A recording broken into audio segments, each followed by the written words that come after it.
अस्सलामुअलैकुम वरहमतुल्लाहि वबरकातुहू। तमाम स्टूडेंट्स को मुबीन अहमद ट्यूटोरियल चैनल में बहुत बहुत खुश आमदीद। यूनिट नंबर 3 डायनामिक्स आपके सामने स्क्रीन पर question number 12। This is the last question of this unit number 3। Chapter 3 dynamics जिस पर हम तफसील से गुफ्तगू करते चले आए हैं, ये उसका आज आखिरी क्वेश्चन 12 है, जिसमें you can C explore the following phenomena in relation with dynamics. नीचे 4 फिनोमेनाज दिए गए हैं, 4 मज़ाहिर हैं, 4 वाक़यात हैं। ये आपको बताना है कि ये डायनामिक्स से किस तरह से रिलेट होते हैं। जैसा कि आप जानते हैं कि dynamics is the branch of physics which deals with the motion of bodies with the reference of force.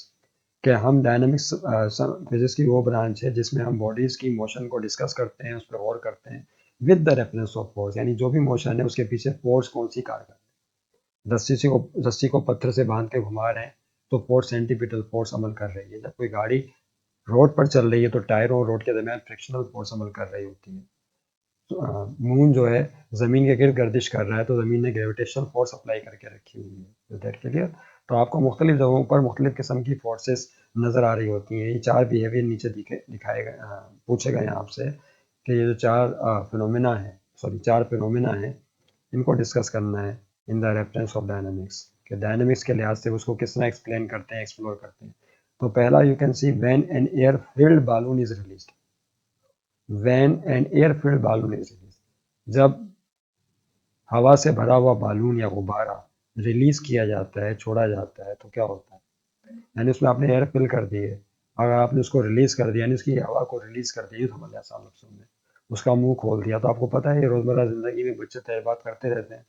या सालगिरह के मौके पर किसी गुब्बारे में हवा भरी और उसके बाद उसका जो मुंह था उसको खोल दें आप, अचानक जैसे ही छोड़ेंगे तो क्या होगा, वो तेज़ी के साथ की आवाज़ के साथ जो मूव करना शुरू कर देगा, रैंडम मोशन एग्जीक्यूट करना शुरू कर देता है तेज़ी के साथ। जितनी ज़्यादा तेज़ हवा भरेंगे रैंडम मोशन उतनी ही ज़्यादा होगी। तो हम वन बाय वन इसको डिस्कस करने वाले हैं आपसे। तो सबसे पहले कौन सा है, when an air filled balloon is released. इसको यहाँ भी देख लें, आपकी किताब में कहाँ पर है, बुक में जो है ये लास्ट क्वेश्चन नंबर 12 है, explore the following phenomena in relation. चूंकि ये थोड़ा छोटा नजर आ रहा था इसलिए इसको हमने थोड़ा बड़ा करके दिखाने की कोशिश की है। ये रहा, air fill balloon is released. इस पर हमें एक्चुअली जरूरत करनी है। देखिए आपके सामने एक दूसरी स्लाइड खुल गई होगी। This is actually example of Newton third law of motion. कि जब आप किसी बालून को रिलीज करते हैं, जैसा कि आपको यहाँ दिखाई दे रहा होगा कि ये एक बालून है किसी शख्स ने इसके मुंह पर हाथ रखा हुआ है अंगूठे फिंगर के जरिए। जैसे ही वो इसको छोड़ता है तो क्या होता है, तेजी से गुब्बारा मूव करता है, जस्ट लाइक रॉकेट। ये एक रॉकेट भी है Newton third law of motion में, पर उस पर हम बाद में बात करेंगे। फिलहाल हम अपनी गुफ्तगू का दायरा जो है बालून तक महदूद रखते हैं। Newton third law of motion क्या बयान करता है, वो ये बयान करता है कि to every action there is equal and opposite reaction. कि जब किसी बॉडी पर कोई फोर्स अमल करती है, एक्शन, तो उसे एक्शन कहा जाता है, और उसके रद्द अमल की सूरत में एक और फोर्स उस पर डेवलप हो जाती है, दैट इज कॉल्ड रिएक्शन। उसको रिएक्शन कहते हैं। इसकी अनगिनत मिसालें मौजूद हैं। हमारा चलना, जब हम दायां पाँव फर्ज कर लें ज़मीन पर फोर्स लगाते हैं, ज़मीन को पुश करते हैं पीछे की तरफ, तो उसके रद्द अमल के तौर पे क्या होता है, ज़मीन आगे की तरफ हमें जो है एक जर्क देती है, मूवमेंट देती है, तो ये रिएक्शन कहलाता है। इसी तरह हेलीकॉप्टर के पर जब घूमते हैं तेजी के साथ तो वो हवा पर एक एक्शन अप्लाई करते हैं, रिएक्शन के तौर पर जो है हेलीकॉप्टर ऊपर की तरफ उड़ना शुरू हो जाता है। That clear. इसी तरीके से रॉकेट की अगर आप मिसाल ले लें तो उसकी गैसेज एक्शन के तौर पर जब तेजी से नीचे निकलती हैं तो एक फोर्स डेवलप करती हैं जिसको आप एक्शन कहते हैं। रिएक्शन के तौर पर रॉकेट ऊपर की तरफ मूव करना शुरू कर देता है। बिल्कुल इन द सेम वे, याद रखिएगा। ये एक मिसाल और याद आ रही है, आप किरमिच की बॉल या टेनिस बॉल, उसको आप दीवार पर फेंकें तो गेंद का दीवार से टकराना और फिर टकरा के पलट के वापस आ जाना, ये भी Newton third law of motion की एक बेहतरीन मिसालों में से एक मिसाल है। होता ये है कि जब आप दीवार पर गेंद फेंकते हैं, वो बॉल जब दीवार से टकराती है, फोर्स लगाती है दीवार पर, तो दिस इज एक्शन। रद्द अमल के तौर पे दीवार दूसरा ऑब्जेक्ट है, वो भी बॉल पे फोर्स लगाती है, दिस इज कॉल्ड रिएक्शन। तो पहला एक्शन था, दूसरा रिएक्शन है। तो जितना ज़्यादा एक्शन होगा रिएक्शन भी उतना ही ज़्यादा होगा। अगर आपने आहिस्ता गेंद फेंकी है तो आहिस्ता वापस आएगी, तेज़ फेंकेंगे टकरा कर तेज़ी से वापस आएगी।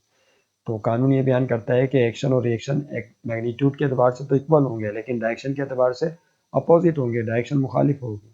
In the same way you can see here, क्या है जो आपके सामने गुब्बारा या बालून मौजूद है, इस बालून में जो हवा हवा है, एयर जिसको आप कह रहे हैं, आइए हम इनको उठा लें यहाँ से। यस,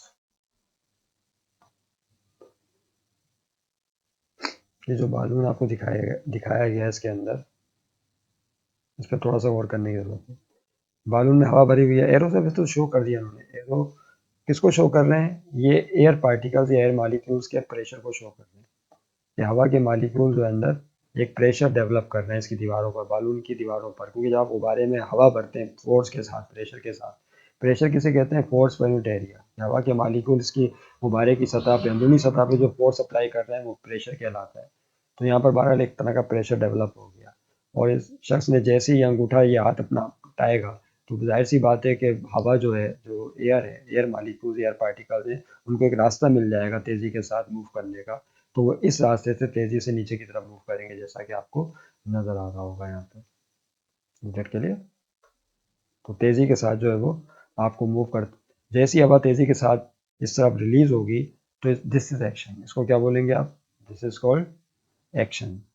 यानी गुब्बारे, हवा का तेज़ी के साथ निकलना एक्शन कहलाएगा, क्योंकि जाहिर सी बात है फोर्स तो अंदर डेवलप हो चुकी है प्रेशर की सूरत में।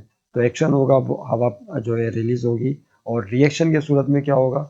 ये जो बालून है वो ऊपर की तरफ मूव करेगा। That clear? तो एक्शन एरो शो किए गए, एक्शन नीचे की तरफ होगा जहाँ पे एयर रिलीज हो रही है, और रिएक्शन के तौर पर बालून ऊपर की तरफ मूव करना शुरू कर देता है। अब जितनी ज़्यादा आप एयर इसमें फिल करेंगे, एयर प्रेशर जितना ज़्यादा होगा, एक्शन उतना ही ज़्यादा, रिएक्शन भी तेज़ी के साथ होगा। तो यू कैन सी इसकी zigzag मोशन जो आप देख सकते हैं, बच्चे ये करते ही तजुर्बा। तो Newton third law of motion यहाँ पे एप्लीकेबल है, याद रखिएगा। तो ऊपर की तरफ गुब्बारे का जाना क्या है? रिएक्शन है। शायद साफ नजर नहीं आ रहा, यहाँ लिखा हुआ है reaction. This is called what? Reaction. Rocket आपके सामने मौजूद है, वो भी एक्शन और रिएक्शन की एक जिंदा मिसाल है।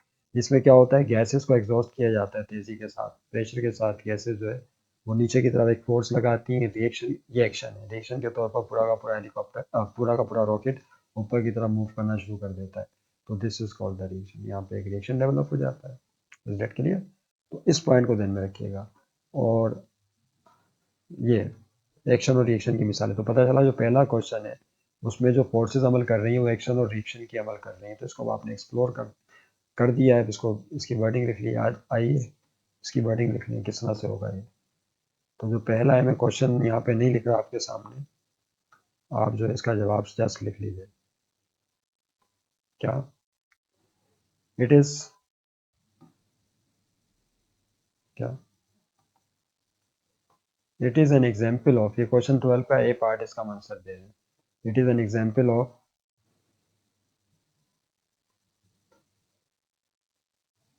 चेंज कर दें मेरा ख्याल है।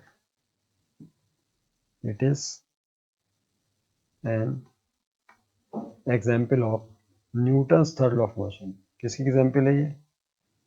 Newton's third law of motion की। ओके, जो क्या बयान करता है? To every action, to every action there is always, there is always, मैं आ गया सामने, there is always equal but opposite reaction, but opposite reaction। यानी एक्शन और रिएक्शन बराबर होते हैं लेकिन अपोजिट डायरेक्शन में होते हैं। तो यहाँ पर द रिलीज ऑफ एयर, जो एग्जाम्पल यहाँ पर पूछी है उन्होंने, जिसको एक्सप्लोर करना है, the release of air from balloon, the release of air from balloon is action. क्या है ये? shows action as air particles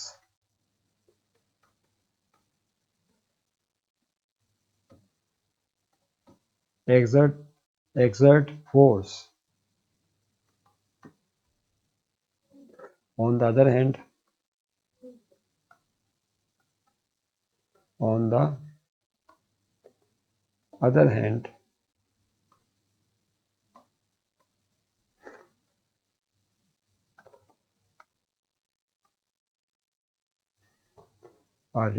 the balloon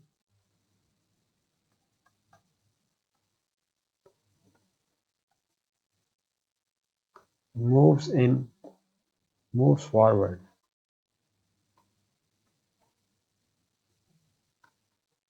as a reaction.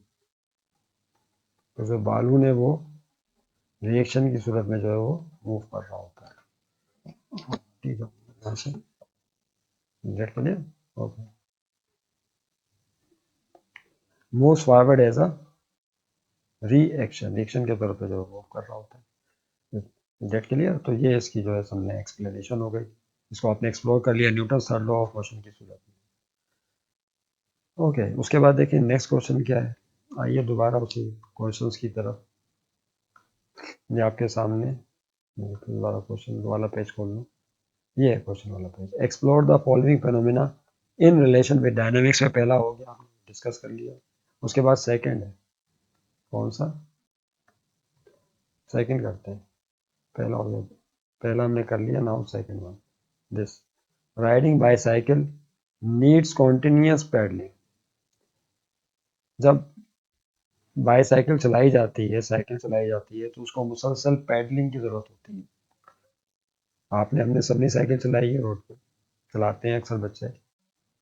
तो जब वो चला रहे होते हैं, बड़े भी चला रहे होते हैं, जाहिर सी बात है इनके पास साइकिल की सहूलत है.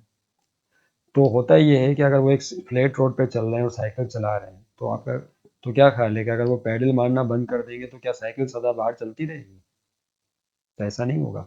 साइकिल थोड़ी दूर फासला तय करके रुक जाएगी. अगर आपने पैडलिंग बंद कर दी, साइकिल नो मोर, बाईसाइकिल नो मोर मूव्स नाउ. क्यों? जब पैडलिंग बंद कर दी तो साइकिल क्यों रुक जाएगी? उसकी वजह है, यस, पहले भी हम डिस्कस कर चुके हैं इस मैटर को, friction of the force. That जब जब भी बॉडीज मूव कर रही होती है तो होता ही है कि उनकी सतहों के दरमियान एक अपोजिट फोर्स डेवलप हो जाती है. That is called frictional force, जो against the relative motion of the bodies होती है. तो नहीं चाहती कि बॉडीज रिलेटिव मोशन एग्जीक्यूट करें. यही वजह है कि जब साइकिल चलाने वाला साइकिल चला रहा होता है तो पैडल को वो पुश करता है, पैडलिंग करता है, पैडल पे फोर्स अप्लाई करता है. क्यों? ताकि उस फ्रिक्शनल फोर्स का वो मुकाबला कर सके जो टायर की सतह और रोड की सरफेस के दरमियान है. That clear. टायर सरफेस और रोड सरफेस के दरमियान एक फ्रिक्शनल फोर्स है. लिहाजा उसको फोर्स अप्लाई करनी होती है ताकि cycle move against the frictional force. Frictional force के खिलाफ वो मूव करे. Is that clear?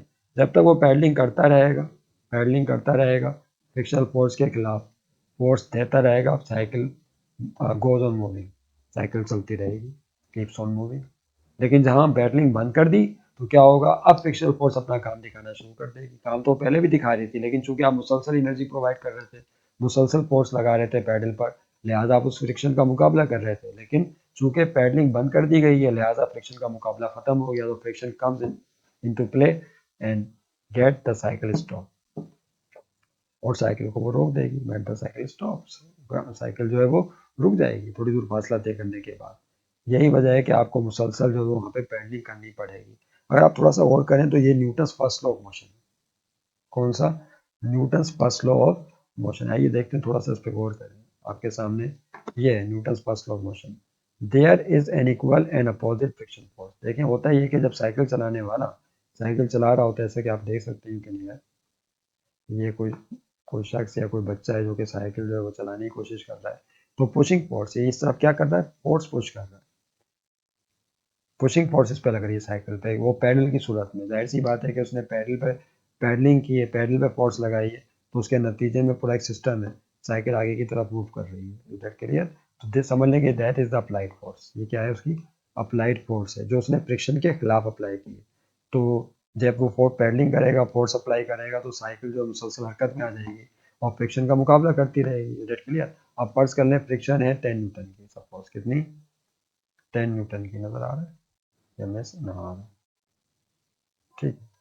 तो फ्रिक्शन 10 न्यूटन की है, तो अप्लाइड फोर्स भी कितनी अप्लाई करनी पड़ेगी उसको? कम से कम एटलीस्ट 10 न्यूटन तो अप्लाई करनी करनी है, क्योंकि सर 10 न्यूटन से कम होगी तो क्या होगा? फिर ये मूव नहीं कर पाएगी साइकिल, क्योंकि फ्रिक्शनल फोर्स मूव करने नहीं देगी. लिहाजा आपको एटलीस्ट कम से कम 10 न्यूटन की फोर्स लगानी है। अगर 10 न्यूटन की फोर्स आप लगाएंगे तो साइकिल मूव करती रहेगी यूनिफॉर्म वेलोसिटी के साथ। और अगर आपने 10 से ज़्यादा अप्लाई कर दी फोर्स तो फिर एक्सेलरेशन भी उसमें पैदा हो जाएगा। खैर ये एक अलग बहस है। तो न्यूटन का पहला कानून क्या बोलता है कि a body at rest always remains at rest or continues to move with uniform velocity along the straight line unless some unbalanced force acts upon the body। कानून ये बयान करता है कि अगर कोई बॉडी रेस्ट में है तो हमेशा रेस्ट में रहेगी। दो हिस्से हैं असल में इस कानून के। पहला हिस्सा ये बयान करता है कि बॉडी रेस्ट में है तो रेस्ट में रहेगी कब तक, जब तक कि कोई एक्सटर्नल एजेंट या अनबैलेंस फोर्स अमल ना करे। दूसरा हिस्सा जो हमारे इस टॉपिक से रिलेटेड है वो ये है कि बॉडी हमेशा हालत हरकत में रहेगी और यूनिफॉर्म वेलोसिटी से मूव करती रहेगी जब तक कि एक्सटर्नल फोर्स अनबैलेंस फोर्स उस पर अमल करके उसको रोक ना दे। तो जहाँ पर जब आप पैडलिंग कर रहे होते हैं तो आप इस पर 10 न्यूटन पर ही मिसाल लेकर चल रहे हैं, 10 न्यूटन की फोर्स लगा रहे हैं, फ्रिक्शनल फोर्स भी 10 न्यूटन है। तो इस पर बैलेंस फोर्सेज अमल कर रही है और मुसलसल यूनिफॉर्म वेलोसिटी के साथ साइकिल मूव कर रही है। लेकिन क्या होगा अगर आपने पैडलिंग बंद कर दी, साइकिल चलाने वाले ने, साइकिल राइडर ने पैडलिंग स्टॉप कर दी, तो होगा ये कि इस पर फिर अनबैलेंस फोर्सेज अनबैलेंस हो जाएंगी क्योंकि 10 न्यूटन फिर इसमें सिर्फ फ्रिक्शनल फोर्स ही रह जाएगी। जो 10 न्यूटन जो है उसका मुकाबला अब नहीं कर रही, अनबैलेंस्ड हो गई फोर्स। पहले तो 10-10 सेम था ना, तो बैलेंस सिलसिला चल रहा था। तो अब चूंकि अनबैलेंस मामला हो गया तो उसका नतीजा ये होगा कि बॉडी जो है थोड़ी देर दूर के बाद फासला तय करके रुक जाती है। तो इसका मतलब है कि मुसलसल you need pedalling cycle to move forward. अगर आप चाहते हैं कि साइकिल मुसलसल हरकत करती रहे तो आपको मुसलसल उस पर पैडलिंग की ज़रूरत पड़ती है। तो अब हमने आइए इस बात को, ये क्वेश्चन नंबर 12 का बी पार्ट है, इस पे जो है अब हम इसके नोट्स लिख लेते हैं। 12 का B part. Okay, yes, we need continuous paddling to move the cycle। ये वाई वी नीड, इसको एक्सप्लेन करना था तो एक्सप्लेनेशन तो विद द डायनेमिक्स ये हो गया लिखने से। देखिए it is an example of Newton's, नहीं नजर आ रहा होगा, Newton's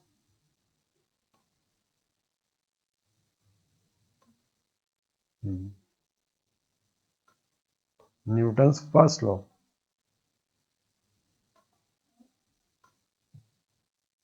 Newton's first law of motion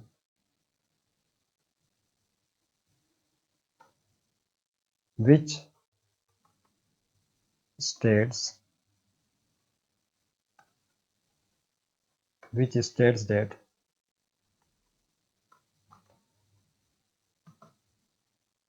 a body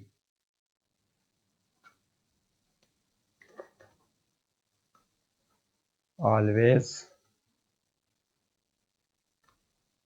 remains at rest। ये पहला हिस्सा है कानून का। और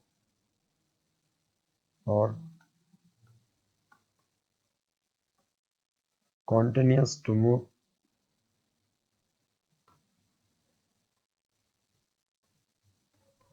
with uniform velocity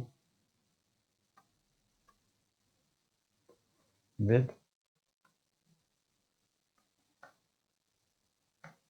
uniform velocity नजर आ रहा है, with uniform velocity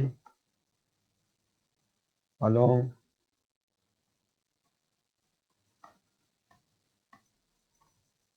straight line unless some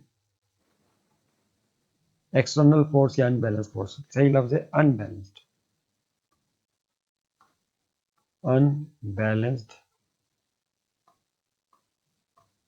force acts upon it, जब तक कि उसमें कोई गैर मतवाजिन कुव्वत अमल ना करे।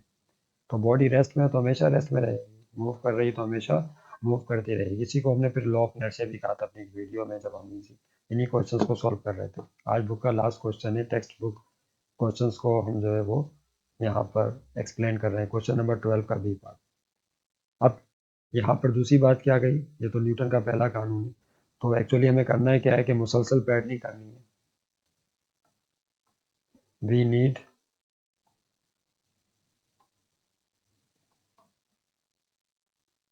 continuous paddling, bicycle,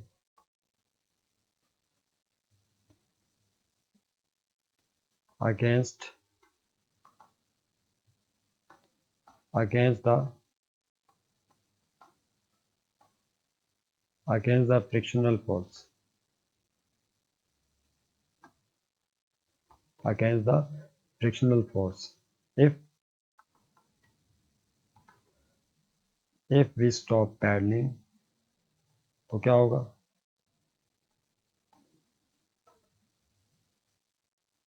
Then unbalanced force of friction, unbalanced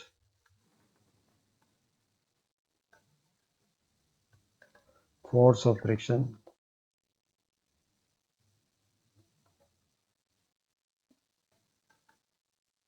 comes into play. ऐसा नजर नहीं आ रहा होगा, मैं सामने आ गया. If we stop paddling, then अब सही है. थोड़ा सा और देख लें भाई, नीचे शायद नजर नहीं आया था. Friction comes into play and stops, कहाँ लिखे, मिक्स हो जाएगा, and stops the bicycle. Hence, we must need paddling the bicycle to fight against the frictional force. भी समझ लें, ये फ्रिक्शनल फोर्स के खिलाफ फाइट करने के लिए आपको मुसलसल जो है फोर्स अप्लाई करनी ही करनी पड़ेगी. अगर आपने फाइटिंग बंद कर दी तो क्या होगा? फ्रिक्शनल फोर्स जो है वो फिर कम्स इनटू प्ले, वो अपना किरदार अदा करेगी. उसका काम क्या है? उसका काम है बॉडी को मुताबिक ना करना, बॉडी को रोक देना, उसकी हरकत को स्टॉप कर देना. उसका मकसद ही यही है. Get clear?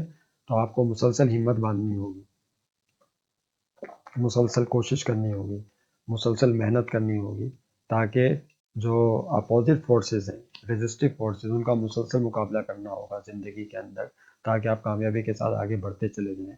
अगर आपने हिम्मत का मुजाहरा नहीं किया और उन रेजिस्टिव फोर्सेस के खिलाफ कुव्वत आजमाई नहीं की, फाइटिंग नहीं की, तो वो कुव्वतें फिर जो आपको आगे बढ़ने नहीं देंगी. रोज़मर्रा ज़िंदगी से एक मिसाल भी आपको देगी. तो इसको भी याद रखिएगा. That clear? Now come back to the physics. अब दोबारा फिजिक्स की तरफ आ जाएं. अब इसमें ये तो हो गया 12 का बी पार्ट. तो आपने देखा किस तरह से फोर्सेस इस मोशन में एज अ डायनेमिक्स इन्वॉल्व हो गए. अब उसके बाद देखिए नेक्स्ट क्वेश्चन क्या कह रहे हैं वो. नेक्स्ट क्वेश्चन, दोबारा हम उसी पेज की तरफ आ जाते हैं. आपके ये आपके सामने आ गया. नेक्स्ट क्वेश्चन है the biker riding death well, मौत का कुआं. कौन सा कुआं है? The biker riding in the death well. तीसरा पार्ट करेंगे. ये ए बी सी होना चाहिए था, यहाँ पे प्रिंटिंग मिस्टेक है. ए बी के बाद सी आएगा, उसके बाद डी आएगा. इसमें 4 ही आई थिंक पार्ट है, 5वां शायद नहीं है. ए बी सी होगा, बी के बाद क्या है? सी. तो इसको डी नहीं सी मानिएगा आप. तो the biker riding in the death well.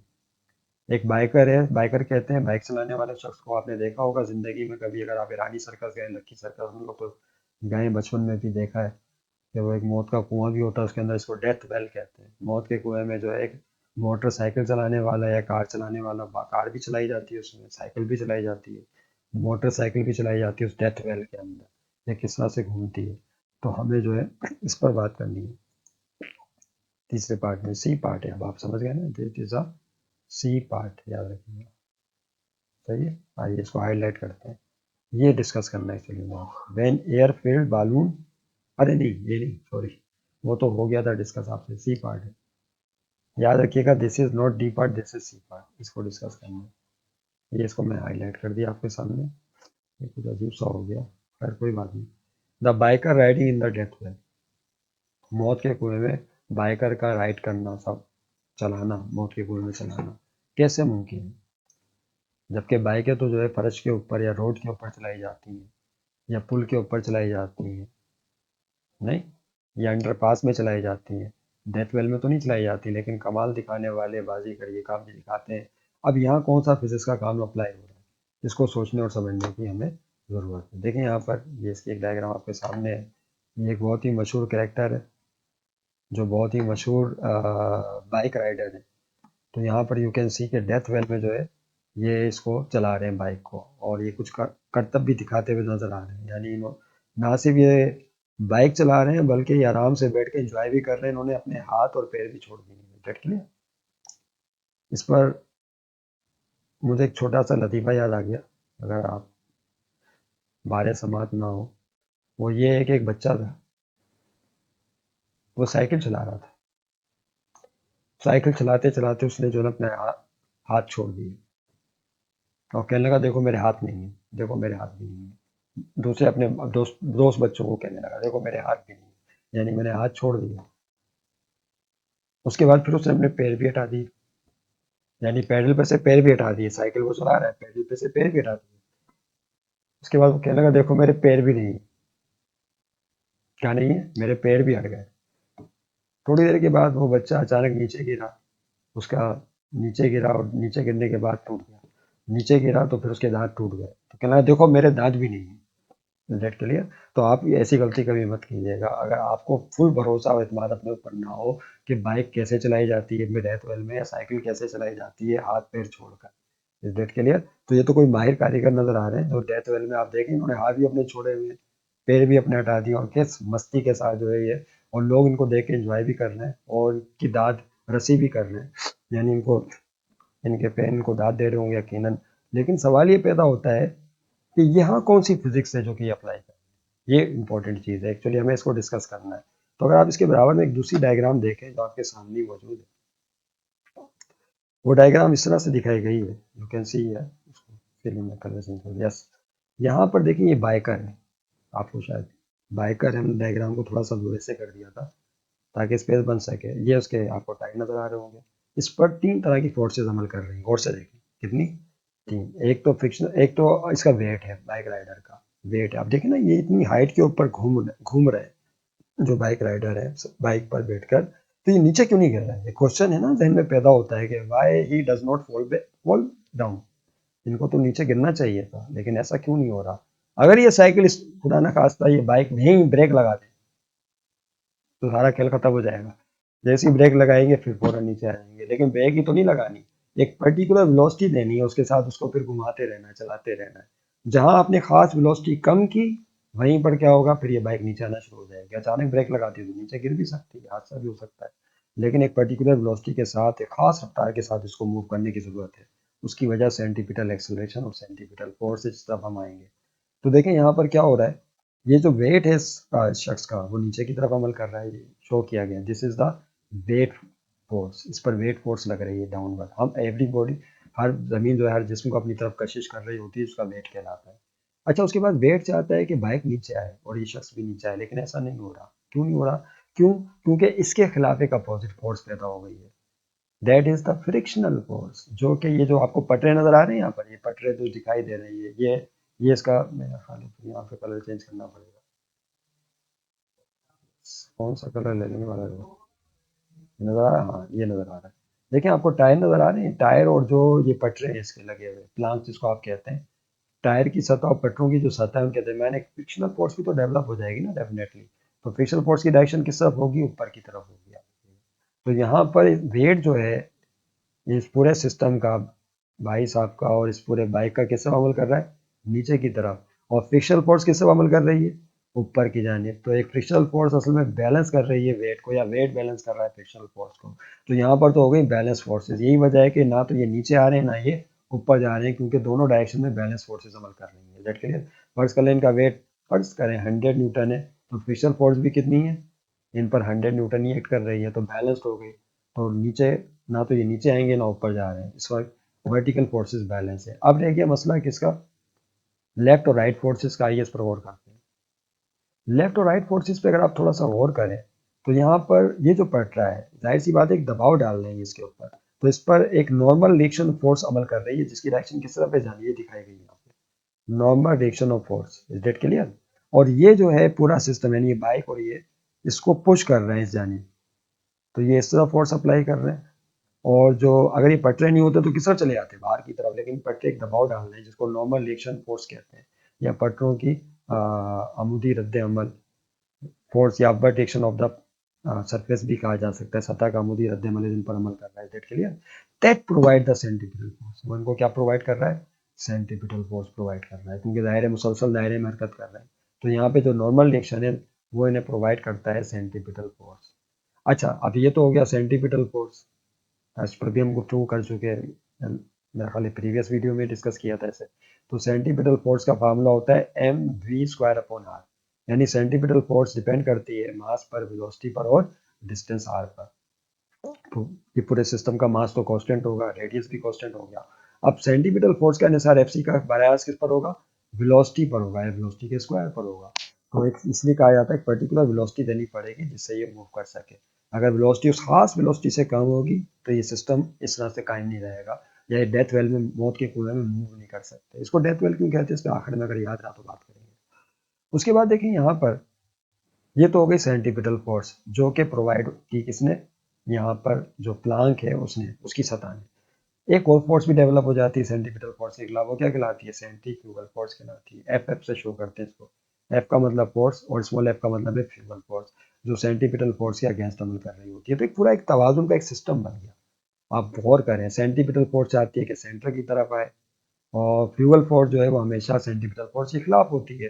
तो यहाँ पर भी मामला ये है कि ना तो ये सिस्टम यानी ये बाइक राइडर, ना तो ये सेंटर की तरफ आ रहे हैं डेथ वेल के, ना वो सेंटर से दूर जा रहे हैं, पूरे पटरों के ऊपर घूम रहे हैं मुसलसल तेजी के साथ।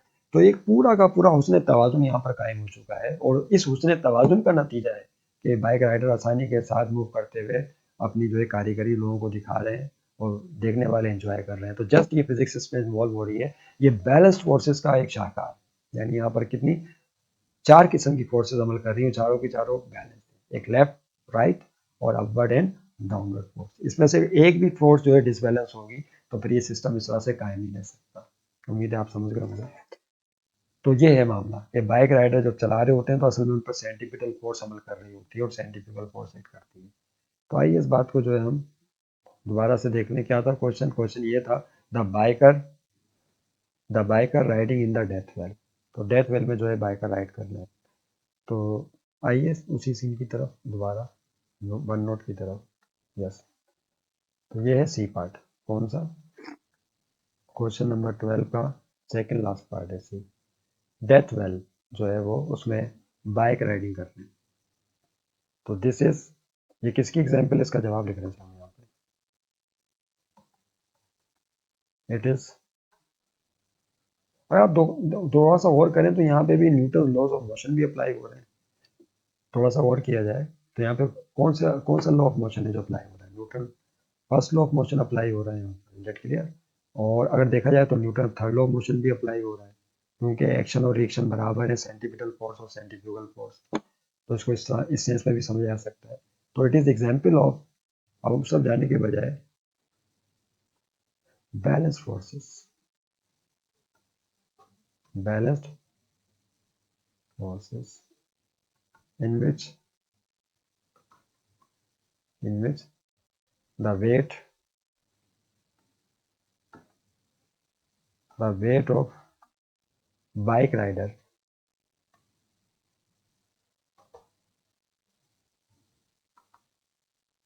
is balanced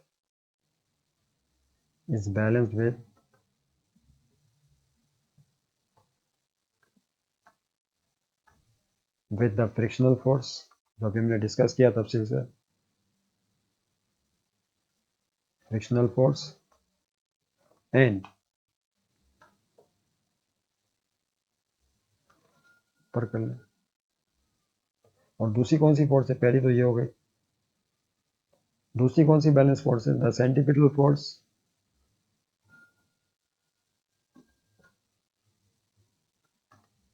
the centripetal force provided by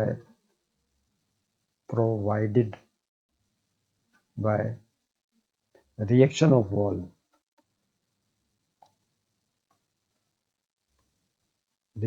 wall surface is balanced with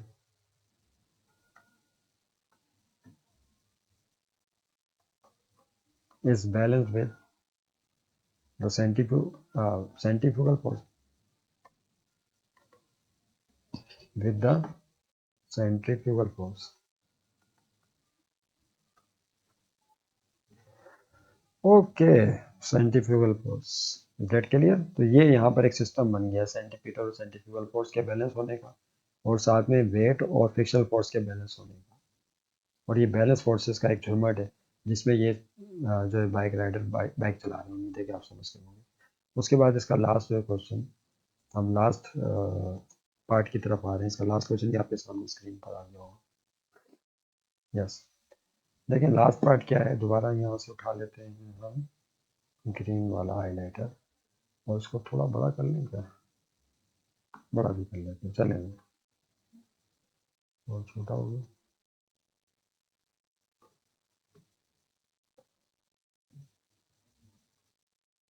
सही है। You always, you always feel a pull back whenever you pull on your school bag or some heavier object। ये आपको आपके सामने जो है, you always feel a pull back whenever you pull on your school bag or some heavier object। जब आप अपने school bag या किसी भी हैवियर ऑब्जेक्ट को, भारी ऑब्जेक्ट को आप पुल बैक करते हैं, नहीं खींचते हैं, पुल करते हैं, सॉरी क्या करते हैं, पुल करते हैं, खींचते हैं, तो आप पर एक पुल बैक अप्लाई होता है। पुल का मतलब होता है खींचना, किसी ऑब्जेक्ट को आप खींच रहे हैं, पुल कर रहे हैं। बैग को आप खींचना अगर वजनी है बहुत ज़्यादा, आजकल के दौर में तो भाई छोटे छोटे बच्चों का बैग हमने देखा है जिसमें शायद बच्चों का वजन कम होता होगा, बैग का वजन ज़्यादा होता होगा। उनको देख के जो है तरस आता है उन पे कि इतनी ज़्यादा किताबों का तो उनके ऊपर भार है। तो बहरहाल, तो ये रोज़मर्रा ज़िंदगी में चीज़ें भी नज़र आती हैं। तो छोटे छोटे बच्चे इतने भारी बैग लेकर जा रहे होते हैं, तो ज़ाहिर है उसको पुल कर रहे हैं, खींच रहे हैं, क्या कर रहे हैं उसे, ये आपके सामने बैग आ गया, वो उसे खींचते हैं। और तो जैसे ही अब कोई बच्चा या कोई शख्स किसी ऑब्जेक्ट को खींचता है, पुल करता है, तो एक अपोजिट फोर्स भी पैदा हो जाती है। उसका रीज़न क्या है, तो इस पर तो हम तफसील से गुफ्तगू कर चुके। तो पुल का खींचना, ये जाहिर सी बात है, आप इस पर उसको खींच रहे हैं, मूव करने की कोशिश कर रहे हैं, तो आपको जो पुल बैक फील होता है, यानी ऐसा लगता है कोई अपोजिट डायरेक्शन में आप पर फोर्स अप्लाई कर रहा है, तो दैट इज कॉल्ड फ्रिक्शन। इसको क्या कहते हैं, फ्रिक्शन कहते हैं, जो कि रिलेटिव मोशन ऑफ ऑब्जेक्ट के अगेंस्ट अमल करती है, जो नहीं चाहती कि इस बैग को मूव किया जाए या किसी भी ऑब्जेक्ट को मूव किया जाए जो भारी ऑब्जेक्ट है, वो उसके खिलाफ अमल करती है रिलेटिव मोशन के अगेंस्ट। तो that is the frictional force, ये फ्रिक्शनल फोर्स है जिसके नतीजे में जो है ये मामला हो रहे होते हैं। That clear. तो आइए इसको लिख लें, आसान सी बात है। क्या था क्वेश्चन, फिर से देख लें। क्वेश्चन ये था, you always feel a pull back when you pull on your school bag और सम हेवी ऑब्जेक्ट। तो रीजन बयान कर दिया, फ्रिक्शनल फोर्स है। दोबारा आ जाए नोट की तरफ और देखते हैं इसका जवाब क्या होगा। Yes, question number 12 last part करने वाले हैं। इसके साथ ही यूनिट 3 जो है हमारा टेक्स्ट बुक जो का जो क्वेश्चन का पार्ट था वो कंप्लीट हो जाएगा। एमसीक्यूज तो पहले डिस्कस कर लिए थे फर्स्टली। क्वेश्चन नंबर 12 का डी और लास्ट पार्ट, इसमें ई मिसप्रिंट है, डी होगा। यस, इसका देखिए आंसर लिखने वाले हैं क्या, it is because of B E C, तो बताई दी, it is B,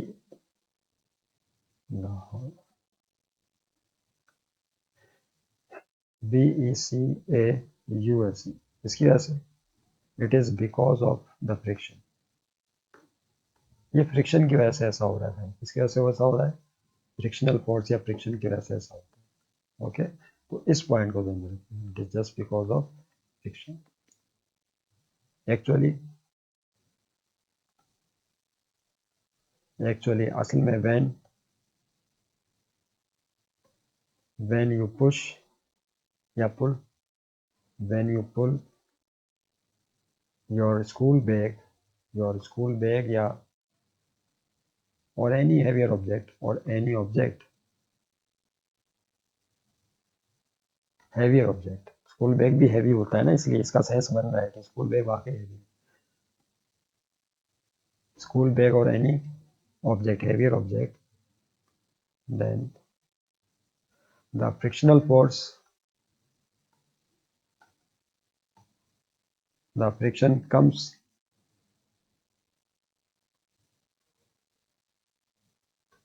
friction between the surface of या surfaces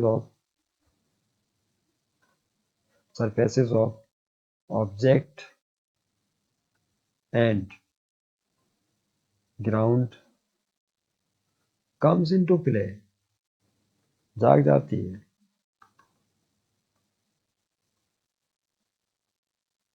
and against the relative motion and opposes the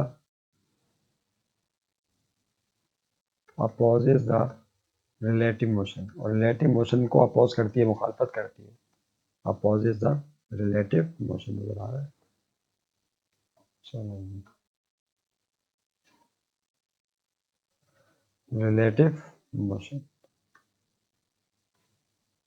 that's why, यही वजह है, that's why you feel pull back, पीछे की तरफ लगता है, आप पीछे की तरफ कोई खींच रहा है आपको, pull back, pull back, तो ये आपके सामने रीजन आ गया। थैंक यू वेरी मच, अपनी दुआओं में बहुत बहुत याद रखिएगा। मिलेंगे फिर इंशाल्लाह किसी नेक्स्ट चैप्टर के साथ, और आप हमें अपनी दुआओं में याद रखिएगा, हम आपको अपनी दुआओं में याद रखेंगे। थैंक यू वेरी मच, खुदा हाफिज़, खुदा हाफिज़।